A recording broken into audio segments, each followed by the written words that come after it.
Hello and welcome to another episode of Outlier Academy's Spotlight Series, where every week we sit down with a founder, operator, or investor working at the edge of what's next. I'm Daniel Scrivner, and on the show today I sit down with Alexandra Zatarain, founder and chief marketing officer at 8 Sleep, to learn about how they created an entirely new category, coined the term sleep fitness, and took the smart mattress world by storm. 8 Sleep is famous for their Pod Pro mattress and Pod Pro mattress cover, which are used by everyone from 3-time NBA champion Danny Green to CrossFit Games champion Justin Medeiros. 8 Sleep's Pod Pro mattress can heat and cool both sides of the bed separately while capturing incredibly high-fidelity sleep data and even waking you up with a subtle vibrational alarm each morning. Yet if 8 Sleep didn't find a way to wrap all this technology in a bigger idea, creating an entirely new category and market around sleep fitness, they might be just another competitor in a crowded market. So in this episode, we're exploring category creation, including when to create a category, how to go about it, and why it's key to turning what might otherwise be seen as a commodity product into a prestige brand. To do that, Alexandra walks us through the origin story of 8 Sleep, how renowned investor Keith Rabois told them that they needed to create an entirely new category to be successful, and we learn how they did it with the help of Andy Cunningham and the book Get to Aha. This episode is our definitive guide to category creation. You can find the notes and transcript for this episode at outlieracademy.com/88. And you can learn more about 8 Sleep at 8sleep.com. That's EIGHT sleep.com, or by following 8 Sleep on Twitter. With that, please enjoy my conversation with Alexandra Zatarain of 8 Sleep. Welcome to Outlier Academy. Alexandra, I'm really excited to have you on, and we're going to talk about sleep fitness, and how you created an entirely new category at 8 Sleep. Thank you so much for the time. Yeah, of course. I'm excited to dive in. So I want to start a little bit by kind of going back and talking about the origin story, because I think something that was surprising to me in doing research for this episode is that the company was started, to be honest, quite a while ago, in 2014. You've been working on this problem for a long time. What attracted you, Matteo, and Massimo to work on sleep? Yeah, so it was actually Matteo, my co-founder and my husband, our CEO, who started looking into the space. So you're right, it's been a while, and it's a really, really big challenge that we're tackling that really came out of his own experience with sleep. And as he started struggling with sleep and he started thinking, well, why aren't we actually leveraging technology to help people sleep better? And so from there, we just build a company. And so what he figured very early on in his own struggles with sleep is there's an opportunity to first understand more about how people sleep. There's not enough understanding the way sleep is studied nowadays. It's a few steps at a time. Take people out of their normal environment. And obviously back in 2014, it was even harder because there were no wearables. And so the technology was way, way behind. And also to find a way to enable people to one day get the same level of recovery you would get in 8 hours, maybe in less time. That sort of became his obsession. That's something he still talks a lot about today, because we aren't really getting any closer to going back to the average American sleeping 8-9 hours a day. People sleep on average, I think, 6 hours and 40 minutes a night. So how can we just make it possible for that to still be healthy? Because it's obviously not right now in the way that we sleep and the environment in which we sleep. So that's what we do still today. We started with sort of that premise, and Massimo, who's our co-founder and chief technology officer, built the first prototype of it. I got involved to launch the first product to consumers, and it's been a journey. Yeah, it's been quite a journey. So I want to ask now about you in particular. Was there something that attracted you to the problem of sleep? Because, obviously you've done an enormous amount of testing. There's amazing photos of you on Twitter with all these nodes hooked up to your brain. So you've clearly been a guinea pig for this. Was there something there that was deeper that interested you, or what attracted you? Yeah. So, I've always been a great sleeper, even nowadays that I think I live a much more stressful life than I did 7 years ago, but I am still able to reconcile sleep pretty quickly, anywhere, anytime, which is great. But there's something very interesting about our vision where very early on, when Matteo and Massimo, or Max, as we call him, started working on what the technology could look like that you could put in a bed, they realized that there was more that this technology was going to be able to do for us in the future than just tell us how we slept. And that is something that's also part of our vision at 8 Sleep, is we believe that by bringing this technology into your bed in your bedroom, you aren't only improving your sleep and tracking your sleep. But as we do already, you're able to track certain biometrics that are indicators of your recovery, eventually more indicators of your health. And because you spend so much time in your bed and you spend so many years sleeping on the same bed or the same bed products, you could see your body age. You could see certain things developing around your health issues. And that to me personally was what really calls me to do what we've been doing for the last 7 years, which is this idea that we can completely change the perception and the function of those 8 hours of sleep and of that bed to one day be a life-saving device. When I joined Matteo and Max, my father had just passed away. He passed away of colon cancer. It was a very quick thing between diagnosis and him passing away. It's 4 months, right? Like most people that get diagnosed too late. And so I was very sensitive to the topic of preventive health. And how do we make sure we identify as early as possible things that could be developing in our bodies? And we truly believe that with the technologies 8 Sleep is building, the fact that it's on wearables, you don't need to remember it, you don't need to wear it. We one day will be able to show you certain things happening in your health much earlier than anything else that you're doing right now on preventive health. Yeah. Well, it's fascinating. And, it gets into the big ambitious, vision of it truly being not just, your bed's slightly cooler, your bed adjusts to the temperature in the room or adjusts to the weather, but to something that's much more profound, which is really cool. In the early days, like something we're going to get to a little bit later in the episode is, from my perspective, one of the most fascinating things about 8 Sleep is you guys have created literally an entirely new category. Like I still remember back to when you launched it. And, we'll talk about that in a second, but a lot has changed. But one of the questions I want to ask early on is, did you see that opportunity from day one to create a new category, or did it start out much more humbly of, we have some interesting ideas around technology, let's start with technology, and then things kind of, snowballed from there? Yeah, no, not at all. I didn't even honestly know what a category was. And granted, I went to school to study communications, but I really do think most of what you learn in life, you learn it by doing and by failing. So when we started, we were mostly just looking at what other companies were doing that we thought were speaking to our consumer and imitating. And I speak to this often because I think it's a mistake that a lot of us entrepreneurs do, and especially when you don't think you have the experience. And so you believe you don't know how to do things and you imitate. And there's a lot of power in imitation in a lot of aspects, but I do believe now from what we've seen in our experience that when you're building your brand, it's about your own belief of what the world should look like and where it should be and your position in it. And you need to have a really strong point of view. And I just don't think that you can build that out of imitation or A/B testing. There's a certain conviction and intuition that comes from it. So when we started, there was no clarity on who we were necessarily. We knew what we were building. We knew the problem we wanted to solve. But from a brand perspective, we were much, much weaker. So the category creation part came much later, but much, much later. So we were definitely a few years in. It takes a while to develop hardware products. So we had been going through a lot of those iterations. We launched the first product. And then as we raised our Series B, I believe the investor that came in at that time was like, you guys need to change the positioning of this company or you're going to go nowhere and people are just going to think that you're like a mattress company with technology, which we certainly aren't. And that really hit me in the face because I was like, what do you mean change positioning? Like, what is positioning? I don't even know what you're talking about. And so I had to go down that process of figuring out what that meant and how do we do it. And we have enjoyed a lot seeing it come to life and actually building the category day to day, but it wasn't the path we were taking originally. It's fascinating. Can you share who that investor is? Yeah, it was Keith Raboy. He was very opinionated about this. So I'm sure. It's amazing. I mean, amazing because that seems to have been obviously super insightful into, a key ingredient to the success that you guys have had. Definitely. Yeah. I want to talk, before we go too much further, just to break down 8 Sleep, because I think, partially to push back on, I think what you were just bringing up, that it's just a mattress company because it's much more than that.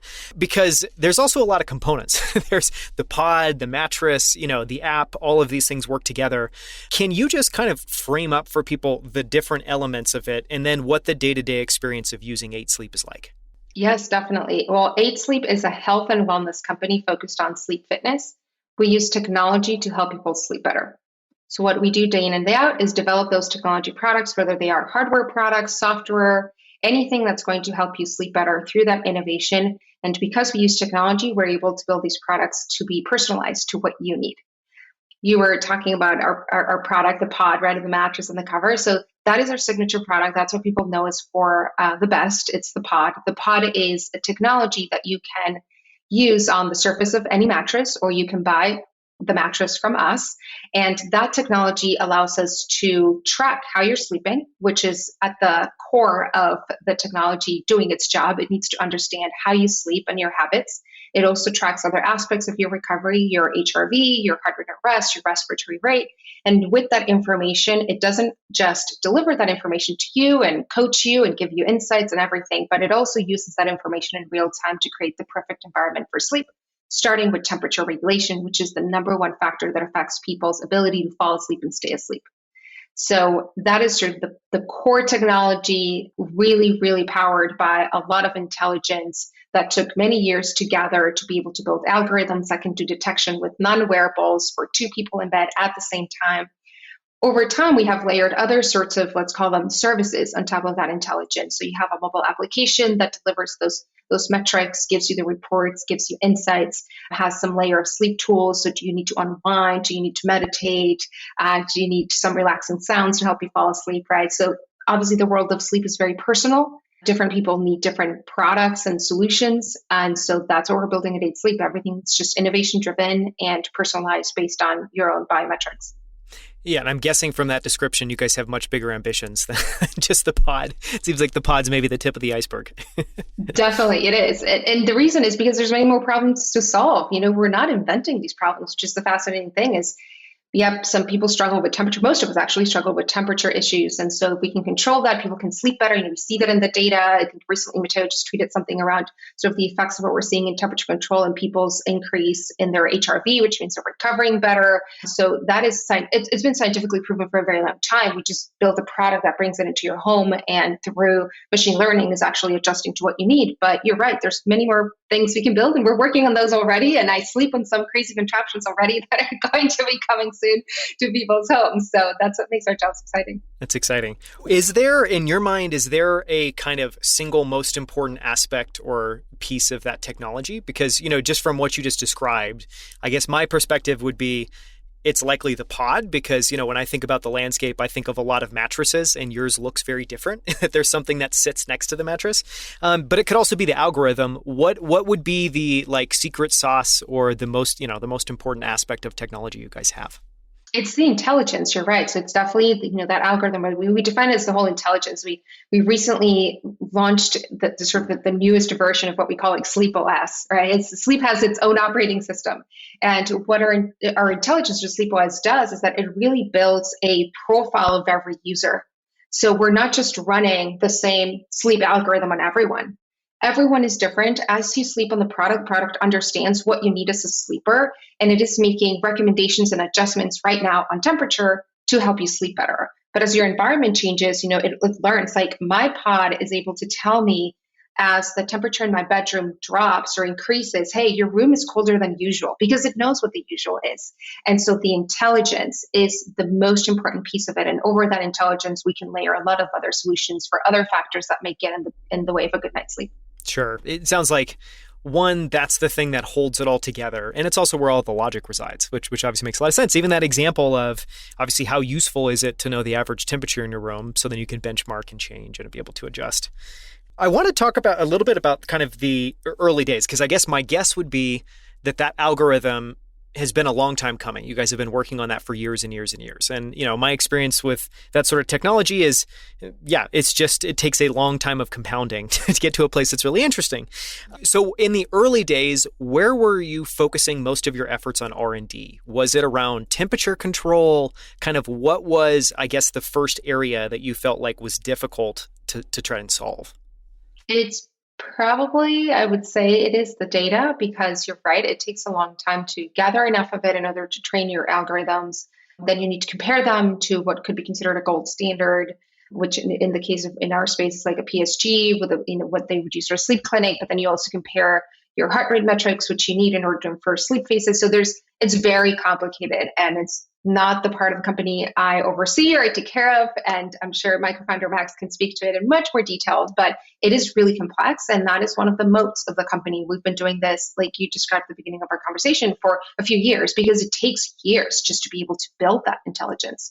And so that is pretty complex. Then as we started sort of like reaching a certain level with that, the complexity started coming from some parts of the comfort. So how do we make these sensors that are on your bed, disappear or be very seamless? We introduced the cooling technology on the pod. Then how do you make it disappear, be more seamless? So even from an original pod in 2019 to the Pod Pro in 2020, there was a huge jump to how that feels and the design of it, and how we're able to still like cool and heat without you feeling, maybe like some of the what we call the active grid below you. And so people who have been sleeping with the products and have upgraded from version to versions can definitely speak to it. So it's like you're designing something physical, and you want to make sure, in our case, because we're in your bedroom, it's such a private space and it needs to be comfortable, that those values in our design rank really high up. Yeah, that's something that, I didn't even really intuit, that obviously a big part of it would be you're packing all of these sensors into a bed. A bed's something that you want to lie in and relax. You don't want to feel like you're lying on a bunch of sensors and straps and, feeling things vibrating and rumbling. It's really interesting. So you talked a little bit about the number of versions. How many iterations have you guys gone through? And I'm sure at some level it's infinite. We're always releasing new versions. But talk a little bit about, I guess, the major leaps, or expand on those major leaps you were just sharing of, the first one in 2019, the newer model in 2020, and give us a sense for where you are now. Oh my God, it's a great question, because I ballpark it, and I probably am going to go and ask this question after I interview to our team, but I'm sure we've done over 20 versions of our product. And the reason is our team has adopted a model for hardware that is closer to software releases. If we know that there's something we could do better, we're not going to wait for a next public-facing model of the product to release this. We're going to bring it into the next batch of manufacturing immediately. We want things to get better, just like any startup, right? You need to iterate really, really quickly. And traditionally, hardware is not something that moves at that pace or with that style, but we do it at 8 Sleep. So we've built tons of models. The biggest leaps that we've launched to consumers are our very first product, which was what we call the Smart Mattress Cover. That had a very similar architecture to what we have today. So you have sensors that track your sleep for 2 people at the same time on the same bed, and it uses that information to change the temperature, but it was only heating, it wasn't cooling. The number one request that we got when we launched that product in crowdfunding in 2015, which is very long ago, was that people wanted it to cool. And cooling and building a product that cools but it's still comfortable is a pretty complex problem. So we took a few years to build that. So that was at least a year on real focused R&D to develop what then became the pod that we introduced in 2019. And so that was the biggest jump that we made. From then on, we focused on the pod. So the pod as a technology comes, like I mentioned earlier, as a mattress or just as a cover, which you can put on any mattress. Then the pod went through another version, which is the Pod Pro, which had improvements. And we added a wake up experience with vibration, which is usually combined with the temperature wake up as well. So people can wake up without the jarring noise. It's something a bit more subtle. People love it. And so that was another big jump. And then we'll do another jump hopefully soon. So, we're always just looking to innovate. The pod for us is a line like you think like the iPhone. We're always thinking, what other problem can we solve for our members in their sleep? Or what could we do better that we're doing today that we think we can deliver a better experience on? Yeah. Okay. I want to ask 2 final questions, then we can move on and talk about the competitive landscape. And the first one is, it's interesting to me, just thinking about, so we live in a world where people can use Whoop and Aura and Apple Watch, and, there's increasingly a large landscape of devices that you can wear that can track different data points. One thing that's obviously interesting to think about is, it would seem somewhat intuitive and kind of obvious that the best place to track your sleep would be in the mattress and probably not something that you're wearing on your finger. Is that accurate? And then why is that the case? And talk about how much better the data is around sleep from 8 Sleep versus something you would just wear on your wrist or your finger. The most important thing to think about here is not just the accuracy, but what matters the most is to build trends of any metric. This is true not just for sleep, but like your weight, right? Does it matter much like if it's 1 kilo less or 1 kilo more, 1 pound less or 1 pound more today, tomorrow? Not really. Does it matter if like your Fitbit scale versus your Withings scale is telling you a different grams. No, it doesn't matter, but it's the trend. Are you suddenly losing weight or are you gaining weight?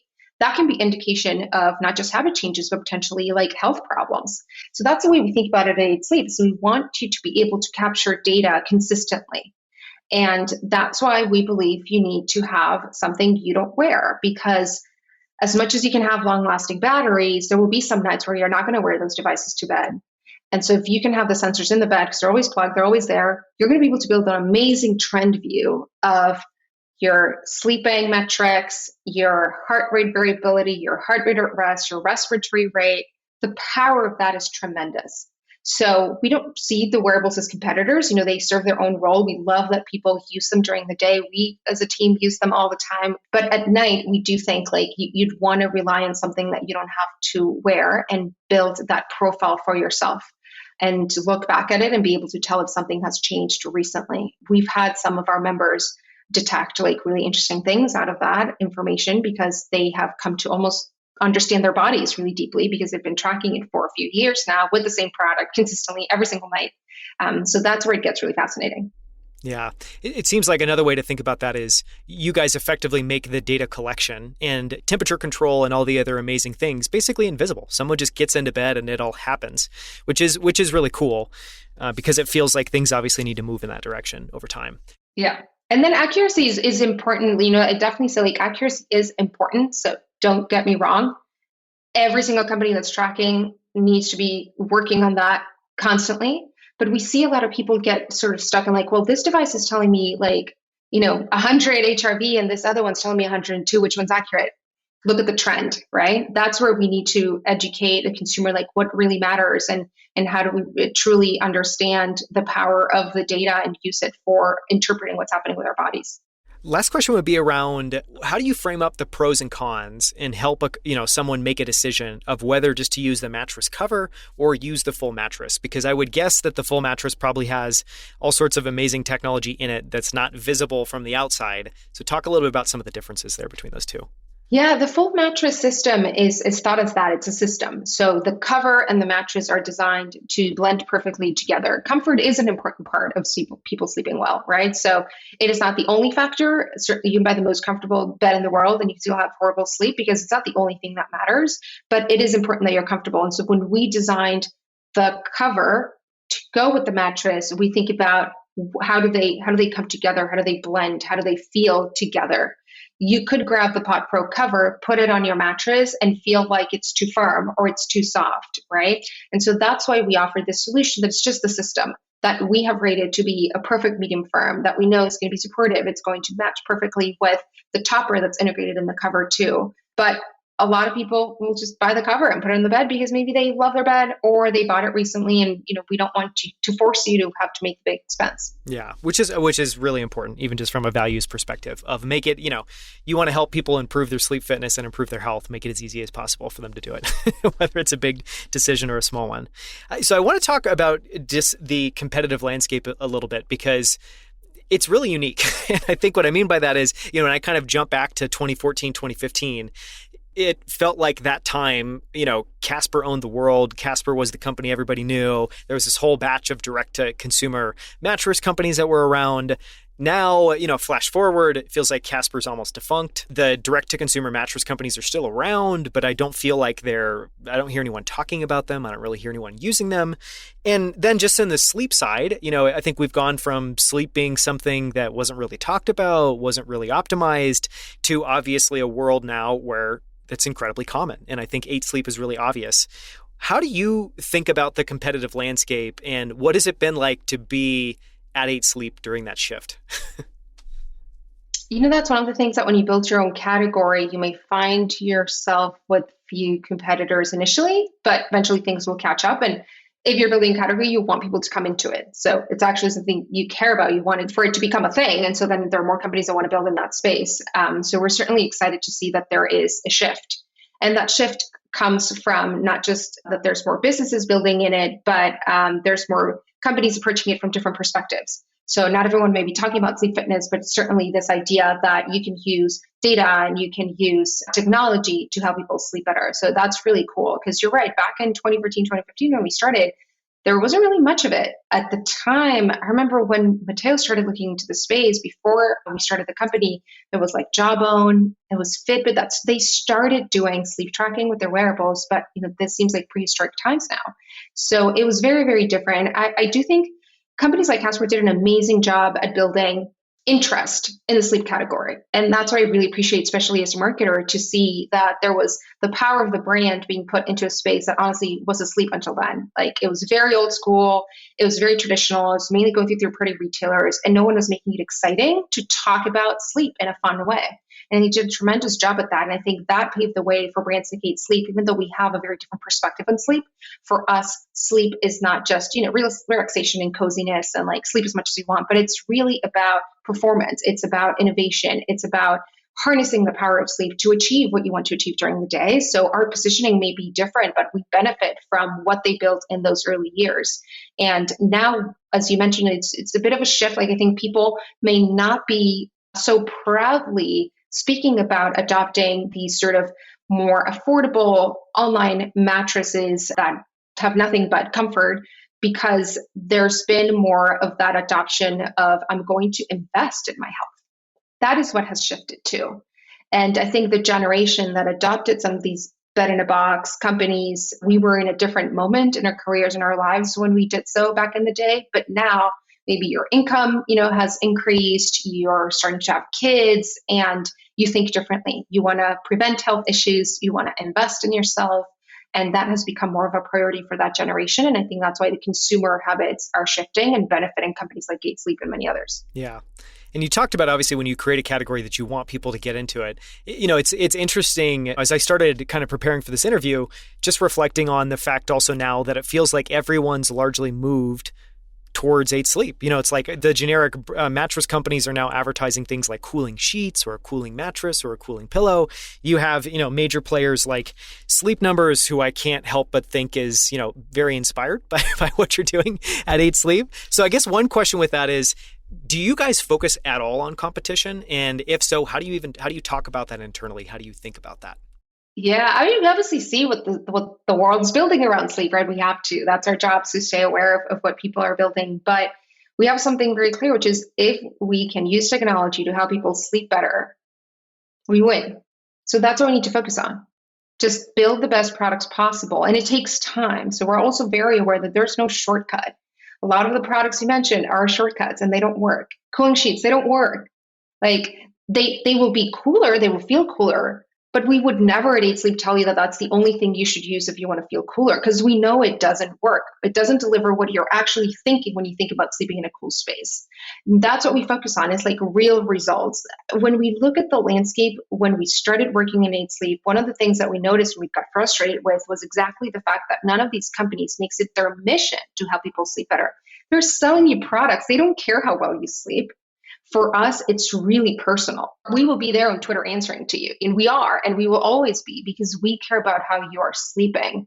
That is how we measure our success as a company. It's in our ability to help people sleep better. It's not just how many pods are we selling.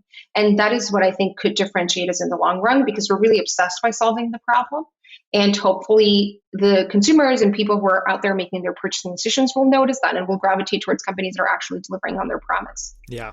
I mean, I love what you said there around, one, actually focus on delivering what people are really after, because I think that's really profound. And then the second one, that, people are, some competitors, because you can also generalize, this is way more common than just in mattresses or in sleep fitness, but, people selling something that in your mind, you're thinking that this is a solution when you know that it's not. It's like, it's selling you a first order outcome instead of a second or third order outcome, like I think what you guys are focused on.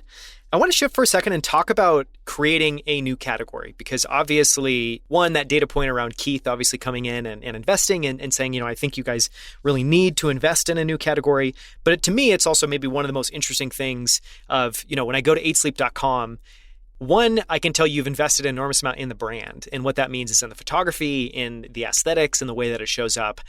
So I guess where I wanted to start it is like brand versus category in your mind, because I think one, and we can take a second and talk about those terms, because I think both of those terms are probably a little overgeneralized at this point. But in your mind, just to start there, do you separate brand and category? Are they the same thing? How do you think about the difference there? In our case, we don't separate them. And I will break down for you how we think about building the brand. And I think that goes hand in hand with the category. And I think it's a playbook that's applicable to any business, but I don't get caught up in like the formalities and the theory of it because we just don't have time for it. Like I don't even think at Eight Sleep we actually have like a full on beautiful brand book with all of our like we've just you have to keep going, right? You don't have time to look back and document everything, but we have documented the most important parts of it. And when we think of Eight Sleep, and if you remember how I just described it earlier, we're a health and wellness company focused on sleep fitness. So ultimately, the brand promise is sleep fitness. So that's our category because no one else right now is selling sleep fitness. If someone else comes in and sells sleep fitness, they will be part of our category. So it's hard for us to take away and split the category from the brand because the brand promise is essentially sleep fitness, which is our category. And as we are building the brand, which really what it means is, I mean, the brand exists. So it's more, I would say, creating awareness about the brand and getting people to engage with our brand. We think about it as a movement. Because we are a mission-driven company, we measure our success in our ability to deliver on that promise to help people sleep better. And so we have to get people to embrace this as a lifestyle. So what we're really building here, more than a brand, is we're building a movement. We need to change people's perception of sleep. For some people, they already have a perception that aligns with how we think about it. And so we just need to bring them into our world, have them adopt our community, our principles, our language, buy our products, hopefully. But ultimately, from the brand building perspective, what we care most about is that sleep fitness becomes a thing. We don't measure the brand building success and how many products we're selling. Is our people embracing sleep fitness? Do they understand what it is? Do they talk about it? Do they adopt it as a lifestyle? Are suddenly people who we engage with and communicate, we can't expect to affect the entire world right now, but is this community actually now changing their habits around sleep and talking about it and feeling proud about it and getting their friends to come into this movement as well? And that's the simple recipe. It's really a movement for us because we are mission driven. And that's what I am so just privileged to be able to do day in and day out with my team because I find it to be a lot of fun because I get to sell you, if you want to think about it that way, something that is net positive for the world. No one's going to be hurt by people sleeping better. We're all going to be healthier and live longer. So I'm glad I get to be a marketer in that space. Yeah, it's a great way to think about it. And I love that simple framing of just focusing on what you're building being a movement. It's not products. It's not a product line. It's not a latest iteration. It's not any of that. It's much more kind of driving forward an idea and I guess making, helping that show up in the world. So I guess my next question then would be, it seems like one, it's really profound that there's basically two words that you guys are all in on, which is sleep fitness. What was the process of arriving at that framing? And what was the process of basically going from, okay, and maybe one way to frame it up would be kind of walk us through, I guess, how you guys were approaching this pre that conversation and kind of comment from Keith. And then when you were like, okay, now we actually need to do this, what changed and what was the process of arriving at that framing? Yes, it's a great question. I'm trying to go back to those times. I'm sure it was years ago. Yeah, it was a few years ago, but yeah, they feel like decades and decades ago at this point. But what we were doing before, oh my God, I mean, if anyone goes and uses the Wayback Machine and checks our website from like 2016, they'll see how different we were. So it was definitely a different company back then, in some ways and not in others. And I'll point out what that was and why we were able to make that shift so easily and smoothly. So what we were doing before is we were not able to clearly articulate who we were, but it wasn't compelling. So we hadn't found the sort of the aha, like, okay, this is it. This is why this company matters. And so I think we were just like another company building technology among the bunch of companies that build technology across many spaces in the world. And so what shifted with that comment was this idea that we had to change our perception out there, that people on the outside were not perceiving us by who we really were. So here's this investor, Keith, who just gave us all this money to go and build our next generation of technology. And he didn't invest in the company because of what everyone else may think of this company, because we were doing a terrible job of positioning ourselves out there. He understood what we were really building. He read all our materials. We spoke about our vision, and he basically said, put a mirror in front of us and says, like, you're not reflecting the right image and the right messaging, but I know you have it because obviously I just gave you money to build this, right? So that was sort of the message in a nutshell that he gave us. Like, if you don't change it, no one is going to give you money because people are going to think you're something you're not. So with that simple framing, I went ahead and thought, well, like, what do I have to do? And I had never gone through something like this. And, my co-founders are like, well, now you figure it out because it's evidently something of marketing. So you have to figure it out. And actually got an introduction from a fellow founder who had gone through the process of just this whole positioning exercise for his company. And we ended up working with someone who guided us through the process. And there's a really good book that this amazing person wrote. Her name is Andy Cunningham, and her book is Get to Aha. I feel like I've recommended it in every single interview I do. But the process that Andy guides you through was so relevant to us because it is, her belief is that the positioning is not something you just like A/B test your way into. It actually comes from inside, and it comes from within the DNA of the company. And that is something that we were really lucky at 8 Sleep, that we always had a very strong DNA, and DNA generally comes from like the founders of the company having strong beliefs as to who they are, what type of company they want to build, and why they're even building it. That was really clear to us. We were just not transparent and clear in communicating it, and we were almost building a different facade for who we wanted to portray. So as she guided us through this exercise, it became really clear that what we were building here and what we believed is that sleep is the means to an end. That sleep is something that can be optimized, that should be measured, optimized, and prioritized.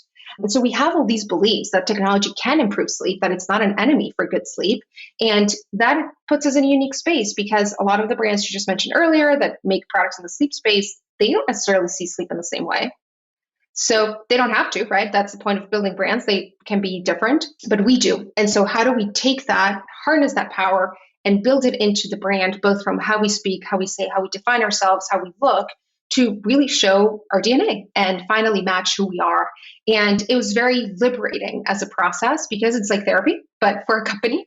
And you're really able to accept who you are and to realize that you can actually find much more success when you're authentic. And this is a word that is used a lot with brands, right? It's like, is that coming across as authentic or not? And it is so important. I always say, just be authentic and not try to just build a brand from the outside and sell a bunch of products and make money. If you really care, especially if you're a mission-driven company, it needs to be built from your DNA. And sleep fitness was just a concept that came out of this exercise where when you think of all of these other words that we associate to how we think about sleep and the fact that we think of sleep as like performance and optimization and measurement, we found ourselves with a lack of vocabulary to describe what it meant to be healthy in your sleep. For the most part, when you read about sleep on the media, any content, you will see that it's described in sort of the context of illness, sleep deprivation, sleep apnea, insomnia. It's all like the negative words, but there was no way to describe when you're healthy in your sleep. And that's how the concept of sleep fitness came about. And I think it perfectly encapsulates that language that we need to give to the world so that you can aspire to something. Because if you can't name it, how can you describe it and how can you aspire to live that lifestyle? But it also represents how we think of sleep, which is very similar to any other fitness, right? Like a physical fitness journey has ups and downs. You may not always be physically fit, and that's okay. It happens the same with sleep. You're not perfect, but you can always come back to it. It's also a practice. It doesn't happen magically. You need to invest. You need to have habits. Those habits compound. And so, yeah, we just found like, wow, this phrase, these two words are so perfect to describe how we think about it. And we also think they're cool and get people excited about the term. Yeah.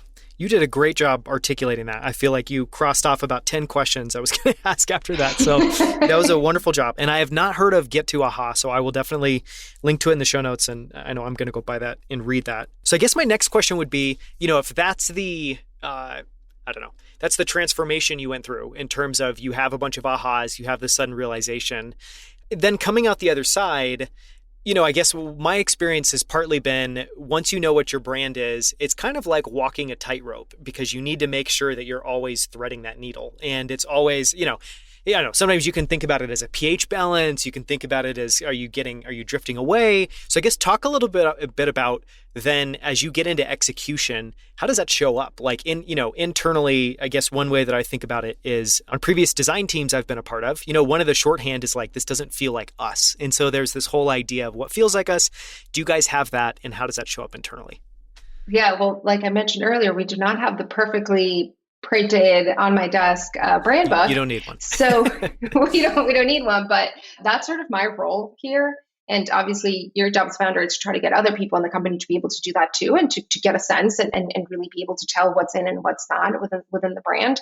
But that is a question that at the time, after we finished this exercise, I made that question to Andy, who I just mentioned. She guided us through this process. And I said, well, what do I do now? Like, he just gave me all this amazing theory, and I love sleep fitness, and I love all these values, and now we can call ourselves a health and wellness company. But what do I do? And she said, well, there always has to be a person at the company that is the steward.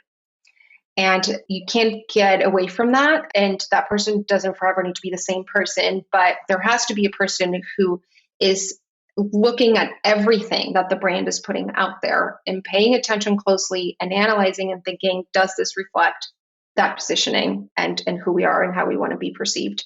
And so that is sort of like point number one.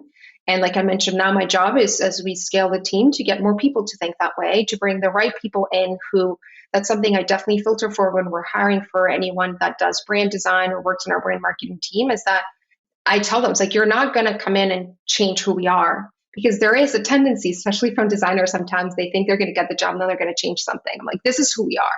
We want to be better at representing it. We want to push the boundaries. We want to be more innovative visually and storytelling, but you're not going to change who we are. So if you like it, join us. If not, this is probably not the company for you. And that's part of the job of the steward. But then on the other hand, too, is you need to find ways to communicate and express that positioning in every possible touch point with the world. So we went ahead and we created a sleep fitness score in our app. It's not just a score, it's not just a sleep score, it's a sleep fitness score that you get every morning based on your sleep metrics. And we have an entire definition of how do you measure sleep fitness. We worked with our scientific advisory board to come up with that scoring and why we do it that way and why it matters and how you can improve it. We create content around what does it mean to be sleep fit. We arm the rebels, right? We need to give the language to our members, to our influencers, to our press team, to journalists, and us as founders. Every single time we go on an interview, we talk about sleep fitness, right? So that's how you build it over time. Start talking about it, make it very clear what it stands for, who it's for, how can people get started in the journey. And it's just a snowball that hopefully will build over time. Yeah, so well said. And I rarely do this, but I will just interject to say that if anyone listening thinks they ever need a brand book, you absolutely do not need a brand book. And I think that's one of the worst signs when you have a brand book, because, I think something I've learned over time is a brand, as you alluded to, a brand is a living, breathing thing. You should always be pushing it, stretching it, trying new things with it, iterating on it. So it should not ever be this, here it is in a book and it's in a tomb and it's never going to change. That's not a thing. Just to say it. So one of the things I wanted to talk about was data. And part of that is you guys have collected an enormous amount of data at this point on sleep trends. Can you give everyone a sense listening? I'm sure you probably don't have the number on the tip of your head, but how much data at this point you guys have collected? It's an amazing question. And I should probably know this, but I think it's over, I don't know if it's 90 million hours or it's some outrageous number of nights of sleep and hours of sleep and all of that. So yeah, there's a lot of interesting information. One, how do you guys think about that internally? So you are ingesting, you have all of these smart devices, in so many people's homes. You obviously have it with individuals, you have it with couples that are sleeping in the bed together. You have all this different data coming in. How does that impact your product development process? And the question I wanted to ask there was, I think something I'm really curious about, given you guys are both working on software that connects everything together and makes sense of all the data, as well as hardware, how much of that data is influencing the direction of hardware versus software? It's a great question. Let me tell you first sort of like how we think about that data and where the value resides. Is it may sound like, oh my God, they have all this data, but that is one of the pillars for us that we define as an important value for the business, which is the data will always be utilized to bring value to the person who owns that data, which is the end user.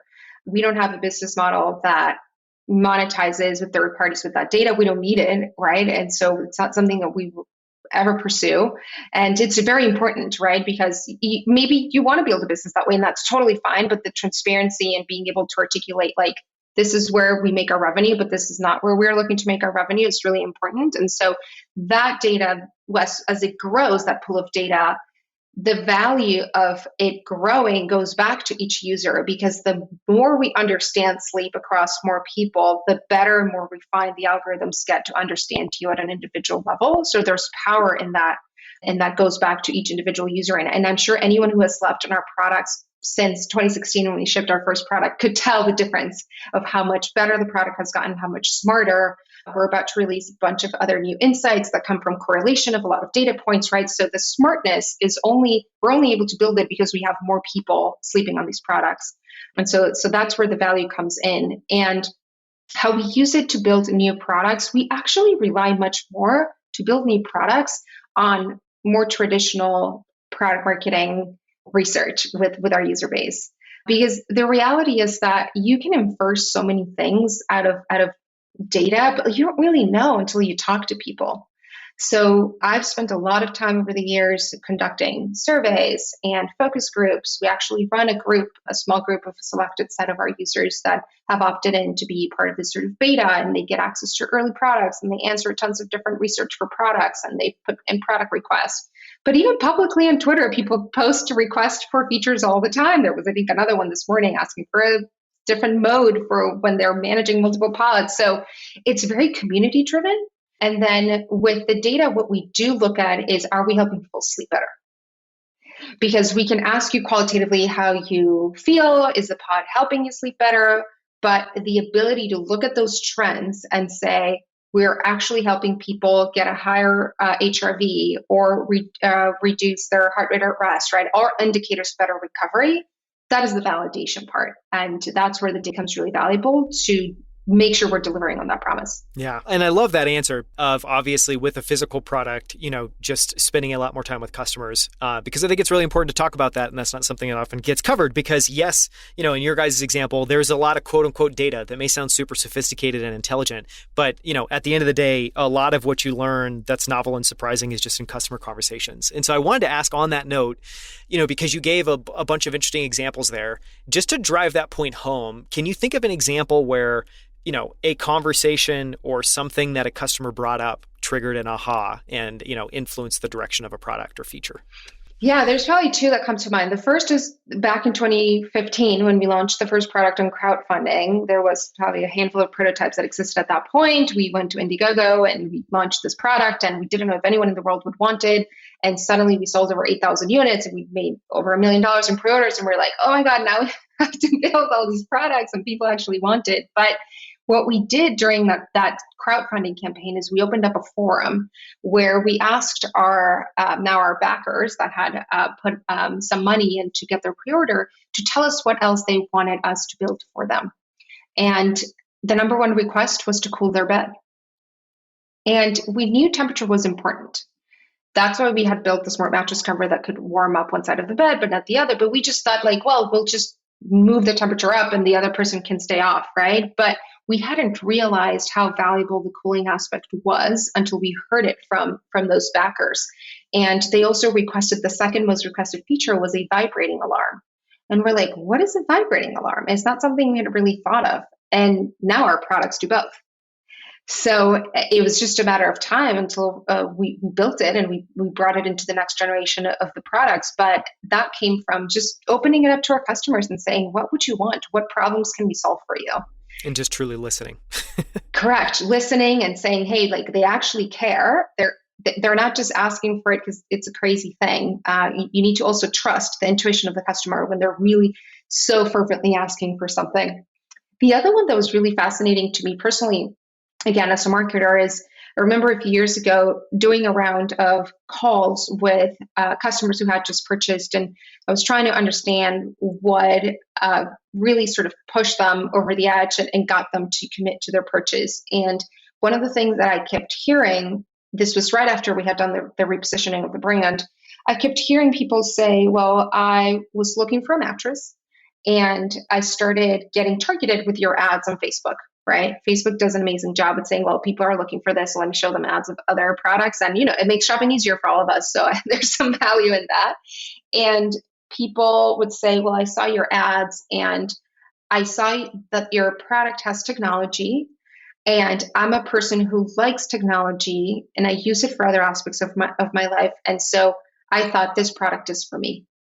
So the connection, the identity point, when you know who you are as a brand, when you portray that clearly, people who follow that lifestyle or see themselves as a fit are going to identify with it and are going to purchase you, even if you may be more expensive or above the budget that we're looking to spend.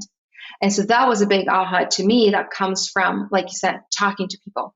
The data, anything I could look at in my Facebook dashboard or my post-purchase surveys was never going to tell me that insight. Yeah, it's a fantastic example. We've covered a ton of ground. I think I want to end on maybe two notes. And one would be, when we had a conversation initially about what we would cover, one of the things that you talked about is kind of this vision 10 years out that 8 Sleep is one product in your home, but that our homes are going to be filled with smart products that all do proactive things to help our health and our wellness. Paint a little bit of that vision, and feel free to, add in as much 8 Sleep into that vision as possible. But I think it's important to maybe, zoom out a little bit and show people how this is going to become much more common in the future. And I also just find, that vision really interesting and compelling. So maybe paint that picture for people. I agree with you. I definitely think it's very compelling. And there's a few examples that come to mind of things that we probably do every day that are going to change quite a bit. The first I'll talk about, which is sort of very top of mind for me right now, because I've been, going through this sort of phase of life, like in your mid-30s, and by no extent I'm saying I'm old, but your body starts changing. And I think especially as a woman, you start going through a lot of hormonal changes and people start thinking of fertility and having kids. And the aspect of knowing what's happening in your body, literally like being able to track, and probably you should have started tracking these many, many years ago, is going to change significantly. And I can think about first the approach to supplementation or like vitamins being much more data driven. There's an amazing company called Routine, Rootine. And the premise of what they're building is that personalized, or like what they call precision nutrition. So just like 8 Sleep, they believe you should first measure where you are, take those blood tests and the convenience of your home or in a lab, and they'll show you where you are actually deficient. And they will build personalized doses of the vitamins and the supplements that you need to get back to your healthy levels. And every month you can retest to see if those supplements you've been taking have actually made a difference or not. Maybe they don't, and you find that you have some other big issue you need to address, right? But how amazing is it that you could do this in a personalized way? You could just get everything delivered to your home, right? Gives you so much power. And it's something that for me is very top of mind, given that sort of like face of life and the challenges that I start seeing in the years ahead of me. I love what Routine is building. Another company does a great job at this is Levels, right? Levels is doing it from the aspect of what you're actually eating. So from the food perspective, knowing what is good for you, what is not. When I tried Levels, I actually identified that my glucose drops significantly when I sleep, especially in the last hours of my sleep. And that's the reason why intermittent fasting for me didn't really work, meaning I would wake up hungry, right? And so just insights like that, being able to understand your body can guide you to the right diets and to the right decisions in your foods, not for how you look, but how you feel and for your health and longevity. And then the same applies with 8 Sleep. So these are all, 3 companies, 3 examples tackling it in different areas, but they're all based on data, personalization, and delivering insights for you to change your habits or delivering an actual improvement in real time, like what we do with 8 Sleep. So, when I enter into my bedroom is perfectly set up for me. So there is the lighting that is appropriate for that time of the day. It helps me relax. It helps me unwind. I get in the bed. It's dark, and there's the right temperature, in the bed. I don't need to wear very, heavy pajamas or socks that actually get in the way of your own body regulating its temperature. And so it's just a more beautiful experience. And if we create that for babies and we are all watch out, what's the environment in which babies sleep and make sure it's perfect, why don't we do that for adults? Yeah. Well, now that makes me think, oh man, if you guys can create something for babies, I think that would be a massive market. I'm sure it's probably something on your mind. Okay, so to close out, because we've covered a tremendous amount of ground and you've been amazing, I want to just end on a note to kind of remind people around why sleep is so important. And so kind of my last question is, can you either share an example from yourself of, I imagine obviously as being the guinea pig at 8 Sleep, you've learned a lot about sleep. You've learned about how to optimize your sleep. Maybe there's a customer story that's significant or interesting, but can you just, I guess, talk a little bit about why sleep is so important as just a note to kind of remind people of why you're solving this problem in the first place? What does that unlock? What does sleep fitness unlock? It unlocks life. It unlocks health. It unlocks longevity. It is the most important pillar of health. And I always tell this stat because to me it was the most fascinating one I've ever learned in the last 7 years, which is there has been science experiments done on animals, of course, rats in this case, where they have shown that you die sooner of sleep deprivation than food deprivation. That is how important it is for your body's functioning. And so when you think about what you prioritize, sleeping enough and sleeping well is more important than the physical activity, than meals and nutrition. It really is at the basis of it. You can't be healthy if you don't have healthy sleep. The second thing I would say, from my own story, when I was saying earlier, I'm an amazing sleeper, I can fall asleep anytime, but you were referencing the pictures of me on Twitter wearing a ton of different sensors on my head. And, we do that at times as benchmarks, so talking about intelligence and algorithms.